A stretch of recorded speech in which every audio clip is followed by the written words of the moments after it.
FM 89.1, Radio Universidad. A ver, si nos toca. Atención, pacientes Mauro Jardón y María Braga, presentarse en consultorio 89.1. Aquí estamos. Aquí estamos con la licenciada Inés Pastore, licenciada en psicología, especialista en clínica con niños, niñas y adolescentes, que además es directora de la carrera de especialización en clínica psicoanalítica de la sede de Morón del Colegio de Psicólogos de la provincia de Buenos Aires. ¿Qué tal, licenciada? María y Mauro la saludan. ¿Cómo le va? ¿Qué tal, María y Mauro? Un gusto.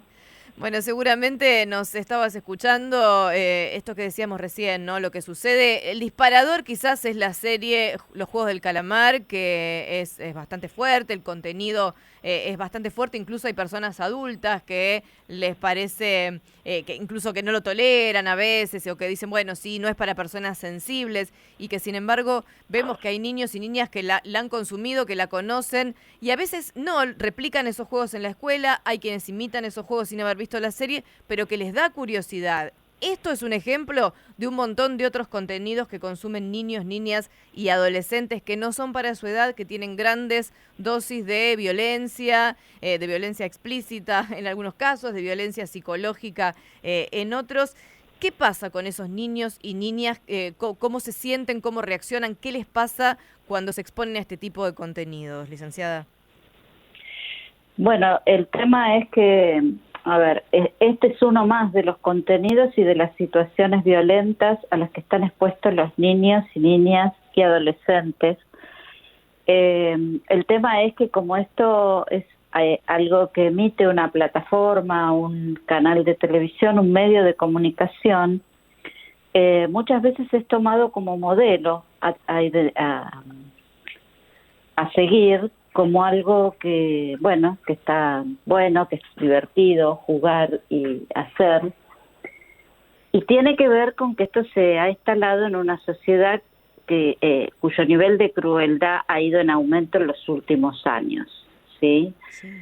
Digo que no es la única cuestión, las series de televisión y algunos juegos, sino también muchas situaciones que se producen a nivel de la sociedad y que son retransmitidas una y otra vez y a la que quedan expuestos los niños, niñas y adolescentes, lo cual genera modelos violentos de resolución de conflictos, ¿sí? La pelea, la venganza, el bullying, etcétera, etcétera. O sea, toman estos modos como modos de resolución, se toman estos modos de funcionar socialmente y sin tener en cuenta al otro y el efecto que causa las conductas de cada uno en el otro. Bien, mi consulta es, a ver, sabemos, ¿no?, que en niños, niñas y adolescentes hay actitudes violentas, ¿no? Por algo, entre lo primero que te enseñas es a no pegarle al compañero o a la compañera, ¿no?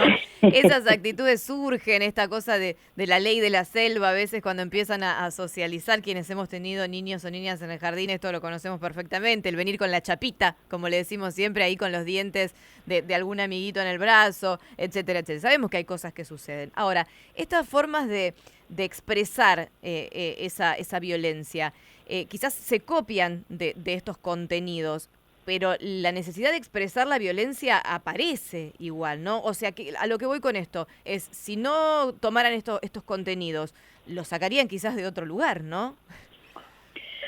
Sí, hay mucho consumo de películas, series violentas, porque es algo que genera sensaciones de placer a veces.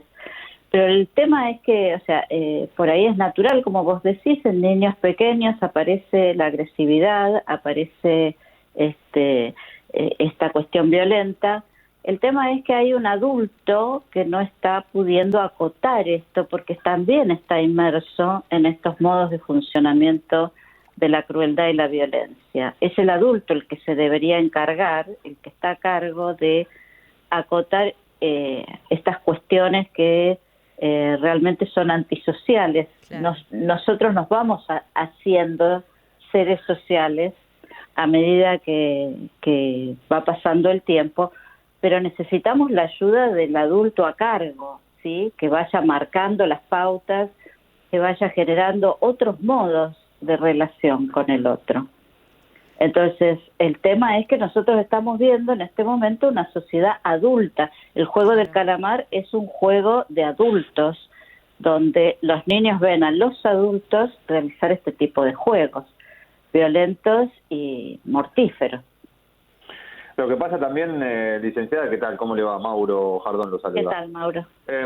Que más allá del comportamiento que pueda replicar un niño, una niña, también está ese efecto contagio, ¿no? En la escuela de muchos niños que tal vez ni la vieron la serie y empiezan a entender de qué se trata en ese momento y para incluirse, ¿no? Para no quedarse afuera, se juega y se genera este episodio que tal vez no es violencia, ¿no? Lo que se da en algunos casos, digo, porque o me gustaría que lo explique usted. ¿Qué significa que los niños y las niñas jueguen a este juego y que hagan como que matan a alguien, a un compañero, pero no ejerciendo violencia, sino replicando el mensaje violento de la serie, pero en otro nivel, ¿no? De un juego como que simboliza que el que perdió se murió? ¿Qué es lo que significa esto? A ver, el juego es un organizador del psiquismo muy importante. La verdad es que los niños deberían poder jugar mucho más libremente de lo que lo hacen. Lo que sucede es que en estos juegos por ahí no hay, o sea, después no vienen acompañados de un mensaje del adulto con relación a los riesgos, con relación al cuidado del otro, con relación al propio cuidado, porque también se pone en juego el propio cuidado. Una cosa es el juego, un juego donde a veces los niños canalizan todas las cuestiones agresivas, que de hecho nosotros mucho lo usamos en la clínica, pero sobre eso hay que poner palabras, ¿sí?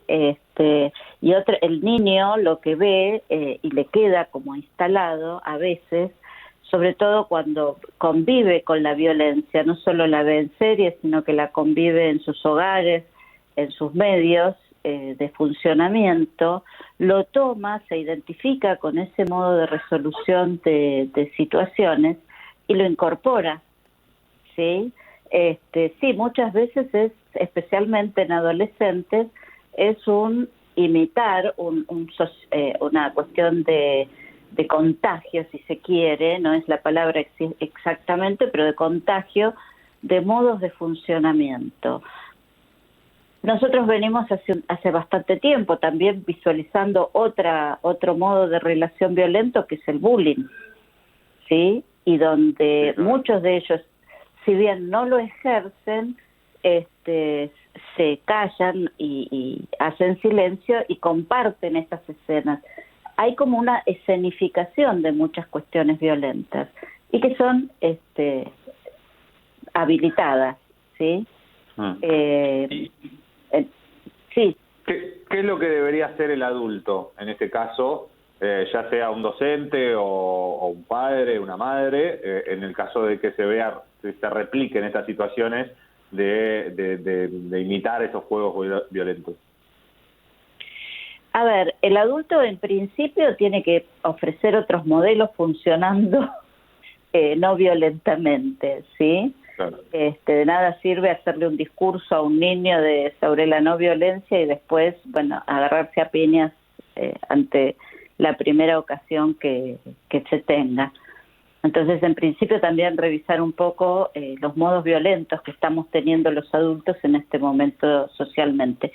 Por otra parte, la palabra, siempre la posibilidad de mediatizar con la palabra estas cuestiones, cuando se ven este tipo de series o se ejercen este tipo de conductas violentas, que el adulto ayude a reflexionar, a ponerse en el lugar del otro, a hablar acerca de las consecuencias fundamentalmente que tiene la propia acción en el otro, ¿no? Que esto también muchas veces pasa desapercibido para los adultos. Por eso es tan difícil, porque acá hay no solo son los niños, sino que estamos hablando de un conjunto de adultos, niños y adolescentes que estamos sumergidos en un medio cruel y bastante agresivo. Claro, hablar aunque no sea para durante ver, ¿no? Digo, porque no es que hay muchos niños que han visto la serie, saben de qué se trata, me parece, ¿no? Digo, y tal vez en la familia no se les permite ver ese contenido, pero después se replica en algún grupo de amigos lo que puede llegar a ser este contenido. Entonces, hablarlo más allá de que no se vea en casa este contenido, eso es lo que se refiere. Exactamente, y hablar no solamente de la serie, sino de todo. Claro, porque lo no es que no te dejo ver esta serie por tal cosa. Y después los más chicos van a en algún momento van a poder ver algo o algún video o algún pasaje de la serie o hablar. Sí, o un noticiero. Sí. Los noticieros también tienen el lema ese que bueno, que puede haber contenidos violentos, y los hay. Las noticias que pasan son noticias de que tienen mucha violencia, ¿sí? Entonces, bueno, esto hay que tenerlo en cuenta y poder hablar sobre todas estas cuestiones. Yo pensaba recién en la diferencia, ¿no? Del noticiero, que la violencia es real, y de la ficción, ¿no? No digo en el caso, porque acá lo que se disparó mucho, la polémica, tiene que ver con los jardines de infantes, ¿no? Donde se han replicado estos juegos. Pero pensaba a veces en los niños, niñas y preadolescentes, que ya son un poco más grandes y a veces suelen jugar videojuegos de violentos, o por lo menos donde hay disparos y estos shooters, ¿no? Que son tan comunes, los juegos de donde alguien muere en el juego, ¿no? A veces pienso que quizás estamos teniendo una mirada adultocéntrica sobre eso, ¿no? Que quizás son niños, niñas y adolescentes que no tienen conductas violentas y que pueden separar perfectamente lo que es la virtualidad, sobre todo pienso porque han nacido con la virtualidad, ¿no? Que me parece que tienen mucho más clara la carga de violencia que puede tener un hecho real del que puede tener un hecho virtual. No sé cómo lo ve usted, licenciada. Sí, a ver, por supuesto, o sea, lo virtual y lo real, uno tiene que poder pensar en quién impacta, ¿no? No es lo mismo en distintas edades, y tampoco es lo mismo en personalidades más frágiles, en niños más frágiles. Hay que, o sea, debería ser perfectamente diferenciable, no siempre lo es, no es el mismo impacto cuando esto se puede diferenciar, cuando se puede diferenciar entre un juego y una situación real. El tema es en quién está impactando esto, que es algo que cuando esto cobra una dimensión masiva no se puede llegar a evaluar, ¿no? Se transmite una serie y no se sabe quién la está viendo y qué consecuencias puede tener en los distintos sujetos que están viendo esta serie. Entonces, hay niños que sí, que puede, pero de todas maneras la posibilidad de conversar acerca de estas cuestiones siempre es muy valiosa. De hecho, además en niños, niñas y adolescentes hay cuestiones que se elaboran sobre la propia violencia, sobre la violencia recibida, sobre la violencia ejercida a través de los juegos. Y a ver, si uno no le regala un revólver a un chico para que juegue, es muy probable que lo arme con ladrillitos. ¿Sí? Porque recibe esta imagen, porque recibe esta información de una manera o de otra, y la posibilidad de que el adulto pueda ir hablando y pueda ir mostrando estas cuestiones que se van jugando, que se van viendo en la virtualidad, y poder ir, como les dije antes, ¿no? Reflexionando si esto se fuera lo real, qué efectos tendría en el otro.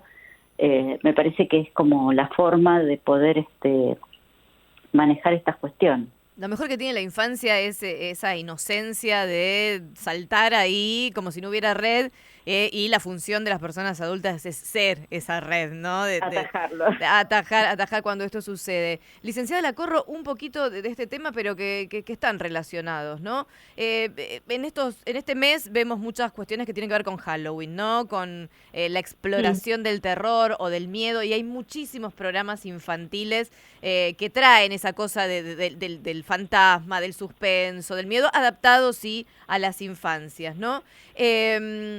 ¿Cuál es la relación, cuál es el placer que provocan los niños y las niñas esto de explorar los miedos? Porque la verdad es que el éxito de Halloween creo que no se debe solamente a que nos invaden todos los canales con esto, sino se debe a que es divertido. A divertir los chicos se enganchan mucho con esto. ¿Cuál es el secreto? Bueno, tiene que ver con justamente, ¿no? Con lo que vos dijiste, el placer. Hay toda una cuestión excitatoria y sensorial en el peligro, en el miedo, en el terror, que es lo que lleva muchas veces a los chicos a esto de, bueno, hacer las pijamadas y mirar las películas de terror, claro, aunque se mueran de miedo. Hay una cosa de disfrute en ellos, por eso es tan atractivo. Entonces, tiene que ver con lo sensorial, con lo excitatorio. Bien, y siempre después cuando se asustan y no pueden dormir, ahí está mamá y papá o a una persona adulta responsable para ir a dar un mimo, un abrazo. Licenciada, muchísimas gracias por esta consulta. Un abrazo. No, por favor, gracias a ustedes y un abrazo. Charlábamos con la licenciada en psicología, especialista en clínica con niños y adolescentes, Inés Pastore, en este consultorio 891. El disparador fue, por supuesto, esta polémica que se generó con niños y niñas que están replicando en jardines de infante los juegos del calamar, y aprovechamos para hablar de algunas otras cosas más. Hasta metimos a Halloween ahí, que cada vez está calando más profundo, porque es divertido, vamos a decir la verdad. Los niños, niñas y no tanto se divierten mucho explorando esto sensorial que nos decía la licenciada recién, que tiene que ver con los miedos. Desde la Universidad Nacional de La Matanza, Radio Universidad FM 89.1. Siempre cerca.